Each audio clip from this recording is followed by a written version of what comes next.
आपको गेट्स के दोस्त केंट एवांस के बारे में बताता हूँ। जहाँ गेट्स के लिए भाग्य ने बहुत बड़ा रोल निभाया, वहीं केंट ने भाग्य के बेहद करीबी जोखिम के समान रूप से शक्तिशाली खुराक का अनुभव किया। केंट के साथ अपनी दोस्ती को याद करते हुए गेट्स वापस उस उम्र में चले जाते हैं। हम साथ कॉलेज जाते थे और मुझे यकीन था कि एक दिन हम साथ काम करते।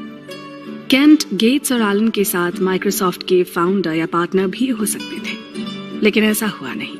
हाई स्कूल में स्नातक होने से पहले एक पर्वतारोहण दुर्घटना में केंट की मृत्यु हो गई। जरा सोचिए कि हाई स्कूल में एक पहाड़ पर मारे जाने की संभावना लाखों में एक होती है।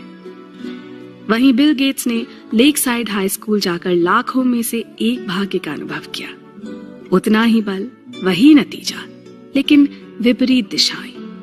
भाग्य और जोखिम दोनों ही इस बात के गवाह हैं। लेकिन जीवन में प्रत्येक परिणाम व्यक्तिगत प्रयास के अलावा अन्य शक्तियों द्वारा भी निर्देशित होता है। दुनिया में हर बिल गेट्स के लिए एक केंट एवांस है जो कुशल और प्रेरित था, लेकिन जीवन चक्र पूरा होने से बहुत पहले ही समाप्त हो गया। इसलिए कहते हैं कि जब आप अपने लक और रिस्क को बराबर का मान देंगे, आपको पता लगेगा कि वित्तीय सफलता, चाहे वो आपकी हो या दूसरों की, वो कभी भी इतनी अच्छी या बुरी नहीं होती जितना नजर आती है। इस किताब की समरी में हम आगे जानेंगे कि सफल परिणामों में भाग्य की क्या भूमिका होती है। उम्मीद है आप भी हमारी इस चर्चा का हिस्सा बने रहेंगे।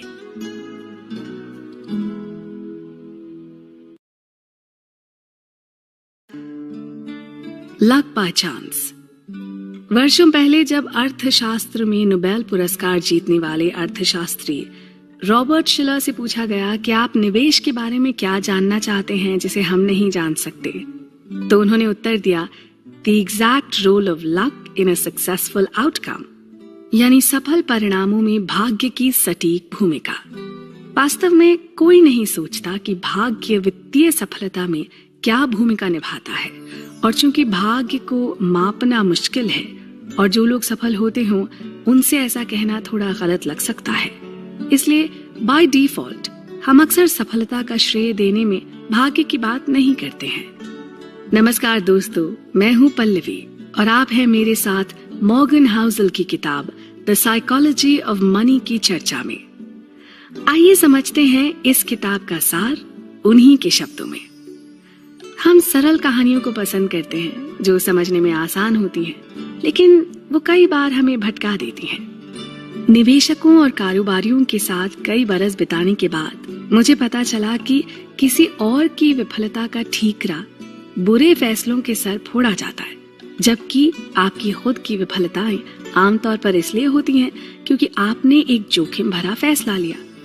आप कभी भी फोर्ब्स मैगजीन के कवर पर उन गरीब निवेशकों को नहीं पाएंगे जिनके निर्णय तो अच्छे थे, लेकिन जोखिम उठाने के कारण भाग्य ने उनका साथ नहीं दिया। लेकिन ये मैगजीन लगभग निश्चित रूप से उन अमीर निवेशकों का जश्न मनाती है जिन्होंने सामान्य या लापरवाह निर्णय लिए पर भाग्यशाली रहे और सफल हो गए। डर इस बात का है कि हम सभी ये जानने की कोशिश कर रहे हैं कि पैसे से क्या काम करता है और क्या नहीं, कौन सी निवेश रणनीतियां काम करती हैं और कौन सी नहीं, कौन सी व्यावसायिक रणनीतियां काम करती हैं और कौन सी नहीं।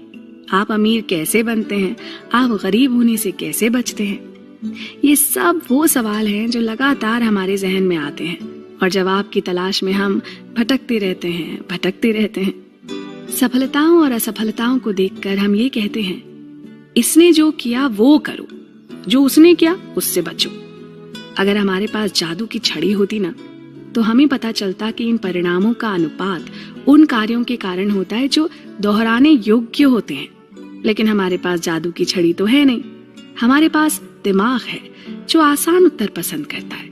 इसलिए जिन लक्षणों का हमें अनुकरण करना चाहिए या उनसे बचना चाहिए, उनकी पहचान करना बहुत कठिन हो सकता है। आइए अब एक ऐसे व्यक्ति की कहानी सुनते हैं जो बिल गेट्स की ही तरह बहुत सफल रहा, लेकिन जिसकी सफलता का श्रेय सिर्फ भाग्य को या कौशल को देना मुश्किल है।